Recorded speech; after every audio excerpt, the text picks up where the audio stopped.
Hello and welcome to Bender Trash. Is the title a reference to my opinions, my drawing skills, or both? That's for you to decide. Warlords of Draenor has a fascinating legacy to examine. In its own day, it was largely reviled by many as the worst WoW expansion, only really competing with Cataclysm for the title. As time has marched on though, it has come to be appreciated for what it was. Nowadays, the general consensus is that what we got was really good.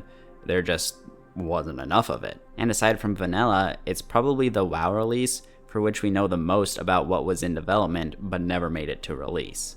I love looking at cut content and imagining what could have been, frustrating though it can be to do so, which is what we'll be doing in this video. Though before we begin, it is important to note that every WoW expansion, and most games in general, leave a lot on the cutting room floor, and that isn't necessarily a bad thing. Sometimes there's a lot of fat that frankly should be trimmed to create a better overall experience, though WoD certainly took it to an extreme. Had we simply gotten more of it, I think it could have been fondly remembered as one of the best WoW expansions. Alas, 'twas not meant to be. For better or worse, development attention wound up being pulled away from this so-called failed expansion and pumped into Legion, which enabled it to become what many would deem the best expansion. Anyway, let's start this discussion off with what was undoubtedly the main culprit for all of the cut content: garrisons. It's no secret that garrisons were the box feature basket that Blizz were putting all of their eggs into. They wanted them to not only function as a rudimentary form of player housing, but also to be heavily integrated into the entire gameplay loop. The problem was that this was largely new territory for the developers, and it slowed production dramatically.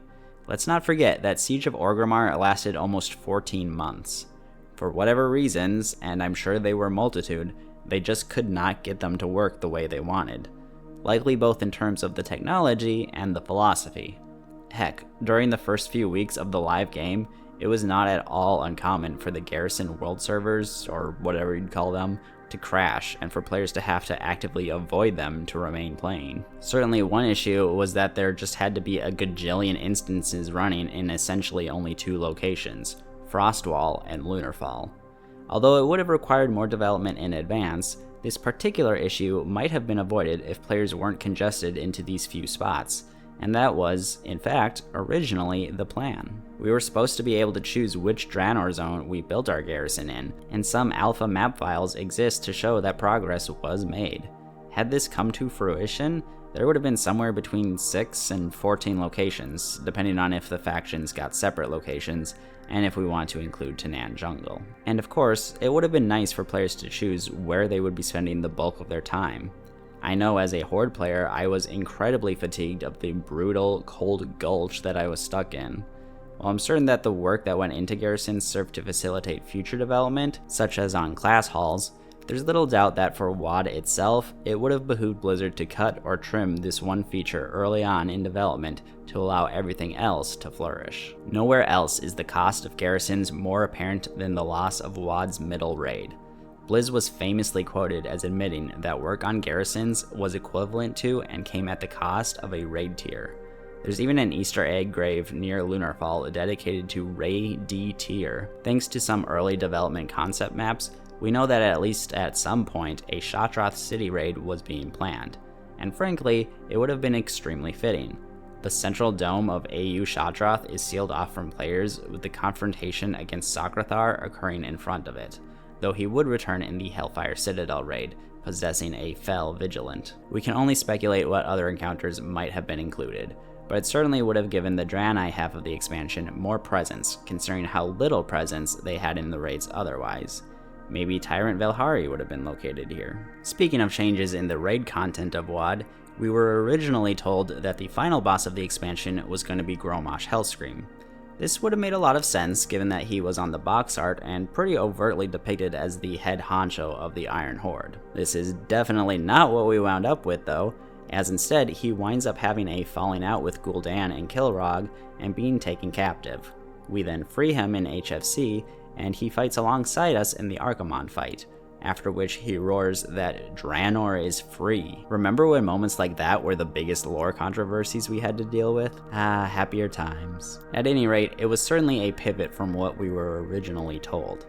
It's not all that surprising though, we had just had his son Garrosh, another axe-wielding Meghar orc, as the final boss of Mop, and orc fatigue in general was setting in. Not using Garrosh in the exact same way is understandable, though I wish his ultimate fate had been more interesting than simply being killed off in the Meghar recruitment quests. This also marked one of the first points in time where Blizz really wanted the end of one expansion to segue into the next, and so a heavier focus on the Burning Legion was used instead.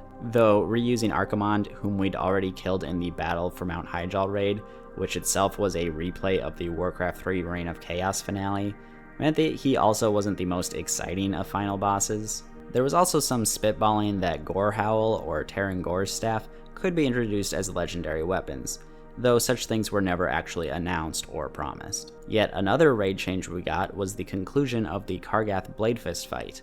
On the beta, the fight concluded with him losing his Bladefist and fleeing the arena to be dealt with later. While it arguably painted him as a bit cowardly, it was also a bit weird for him to be willing to work alongside the ogre who had held him as a gladiatorial prisoner in the first place. Speaking of orcs with storylines cut short, the AU Orgrim Doomhammer was originally supposed to have a far more developed one, focusing on his friendly rivalry with Frostwolf chieftain Duratan, but ultimately only appeared in a few scant quests. Regrettably, despite still appearing on the loading screen, we also had all content related to this spooky undead axe midget cut during development. But back to Doomhammer, one of the main reasons we saw so little of him was due to the heavy changes that Gorgrond underwent. Alpha versions of the zone seemed to have less nature and primal content and kept the zone more focused on its more dominant, dry, brown biomes. And alongside this came a much more expansive rail network. These rails were practically non-existent in the final version, causing the Grimrail Depot dungeon to make little sense because where the heck is it supposed to be taking place? It's fun to imagine a functioning rail system out in the open world, but even if we didn't get that, simply seeing the tracks would have been a nice addition and help hammer in the industrialization of the Iron Horde. Yet another Gorgrond oddity is the existence of Brokenhorn Village in the Northern Hills. This village belongs to the Laughing Skull clan and is filled with functional, named NPCs, yet serves absolutely no purpose in the game. It's curious to say the least. It's easy to imagine this being a daily hub that would eventually award you the Flying Ravagers as mount rewards. Ultimately, we got the red variant as a store mount, with the other colorations, perhaps most notably the yellow one, still being unavailable. Another character that was originally going to get more shine was Tess Greymane of all people, who had at least one quest relating to finding herbs to address the Worgen curse in some capacity, though we don't know how expansive her presence was going to be. Frankly, if she was eventually going to succeed again anyway, she could have used all of the development she could get. A character who did get a fair amount of focus, but still likely had her story changed, was Irel, who was stated early on to have a dark secret, and who at first had a more involved romantic relationship with Vindicator Murad. The concept art for her also just implies she was more experienced, but she reads far more as a capable novice in the live game, simply making significant growth over the course of the expansion. I'm quite content with what we got of Irel on release, and don't find a romance with Murad to be that compelling, but that doesn't mean I'm not curious about what the original story may have been. Irel also had the honor of being a pretty much one expansion character that actually made it into Heroes of the Storm, where she's pretty dang fun to play, and has a voice line poking fun of Farallon. Remember Farallon, the precursor to Netherstorm that was teased as patch content before literally being removed from the game map, and then only appearing as an Easter egg on follower missions and the like? The zone became a poster child for WoD and its cut content, and though there was some work done on it, what we've been able to see of it has been fairly minimal. We can imagine it looked a lot like the interior of the Ego Domes from TBC. And hey, look at that, we just recently got Koresh, which in many ways is the spiritual successor to Netherstorm, bringing back the Ecodomes, Ethereals, and the Mana Forges. Although it was never really billed as a proper zone, there was originally more planned for the Zanger Sea, located between Frostfire Ridge and Nagrand, which is currently used for all of one or two quests. I actually don't mind it not serving much purpose on Draenor, as though Zangar Marsh is great, it doesn't seem like a good point of differentiation from Outland. That being said, we did have this fungal whale world boss advertised to us, and it is an absolute crime that we never got to see it. In a very similar vein, we had the Ogre continent located southwest of the main Draenor landmass on the maps. It's not really cut content, as they never said we'd be going there during WoD, but it was floated as something that we could go to one day. It's questionable if an entire expansion focused on the Gorian Empire would have been fun, but obviously they could have thrown more in there. But given how BFA kind of decided to desync Draenor from the main universe and jump like 30 years ahead, it seems like there are probably zero plans to ever go back. A bit of a shame. Speaking of time, remember that WoD happened mostly due to the machinations of the Bronze Dragon, Kairos Dormu. Therefore, it would have been quite fitting for the Bronze Dragonflight to be the ones to send us to Draenor to prevent timeline catastrophe. It seems like originally this may have been the plan, as located between Talador, Tanan Jungle, and Shadowmoon Valley, we had a very tall mountain, atop which was located the Chronal Spire. This location felt kind of ephemerally high, like something that natives to Draenor wouldn't even be able to see if they went there. I don't know, but as overused as the Bronze Dragonflight may feel nowadays, I do think I would have preferred this over reusing the Dark Portal, but colored red. Like, it was the third login screen to use the Dark Portal. In the release version of the game, I think we only really feel the Bronze presence in the Time Lost Glade in Nagrand, which is where Garrosh and Kairos Dormu popped out, and the one tower in Frostfire Ridge where time gets wonky. I can see why they went a different direction, but I do think it's a bit of a shame. Also, speaking of time, seriously, the scripting of this video is mostly just identifying the segues I can use. There seems to have been development on a new battleground called Heroes Through Time, which kind of just threw whatever in, including a big ol' world tree. This is also when the Arathi Blizzard and Deepwind Gorge redesigns first popped up, it seems. It also looks like work was done on a new arena map located in Frostfire Ridge. Though of a different design, it does feel very similar to that one circle northwest of Bladespire Citadel in the open world. It could have been a snow-themed arena that's far less annoying than Tiger's Peak. Presumably, these two PvP maps were both abandoned to focus effort on Ashran, the new open-world PvP zone that you sort of had to queue into, and which is now just an epic battleground like Wintergrasp. Did someone mention PvP? Because Trial of the Gladiator was going to be a thing. Basically, competitive progress in Arena was going to happen within a specific time frame. I believe just to keep top players from avoiding queuing into each other for easier ladder climbs. This was thankfully abandoned, as forcing players to participate at a certain time of day was colossally unfair to anyone who couldn't make those hours. There were also class accessories, basically class-specific Mog items like quivers and Librams. While abandoned as a wholesale concept, we would increasingly get more exotic Mogs added to the game that mostly fill the same purpose. And that pretty much just leaves my biggest gripe when it comes to WoD's cut content: Bladespire Citadel and the Temple of Karabor. Have you ever looked at these two places? They were very overtly designed to be capital cities, and were, in fact, originally announced as such. Yet, they ultimately just served as questing locations, mostly just while leveling in those zones. These places are huge and completely underutilized. Bladespire Citadel is colossal, complete with multiple floors and rooms, both indoor and outdoor, that could have easily accommodated profession trainers. There's a massive, memorable bridge on the front end, as well as ramps up from below and even a back entrance. Duratan sits in the main chamber in front of a giant bonfire. How cool would it have been for Alliance raids to form and come kill him? Though not as tall, Temple of Karabor, the pure version of Black Temple, was far more sprawling. Again, with plenty of room for profession trainers, and this time with clearly divisible districts. And look at this absurdly massive harbor. The main building, the temple itself, was sealed off in the final release, but we know that some work on the innards of the structure had been done. I can easily see this being where they would stick Yrel, to serve as a parallel kill target to Duratan. So why?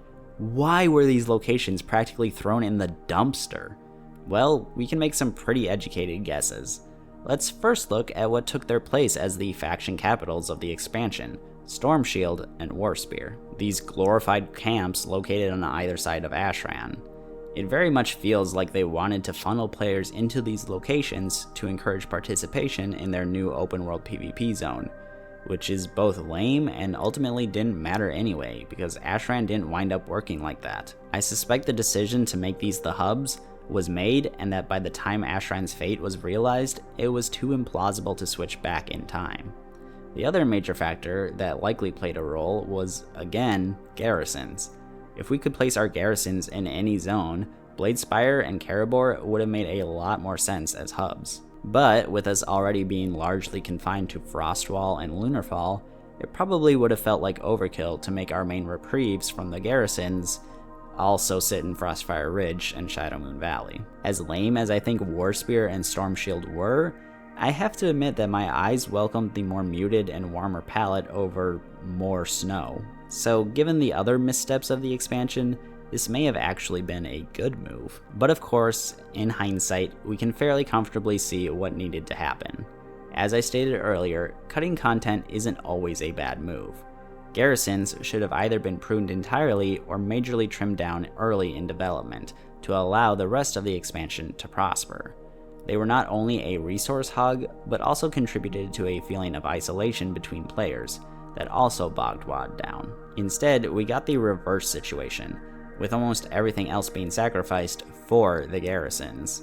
With garrisons mostly out of the picture, Bladespire and Karabor could have been fully realized capitals as well. Warlords of Draenor still gets a lot of flack even to this day, and deservedly so, but I am grateful that players are starting to realize what the expansion's critical flaws were, instead of demonizing it as a whole. Draenor was a beautiful world, and the gameplay during the expansion was pretty dang fun.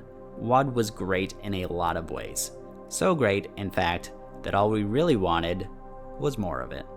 Oh, and I forgot to mention that Thrall was originally going to have much more hair, and that is also cut content because his hair was cut. It's a haircut.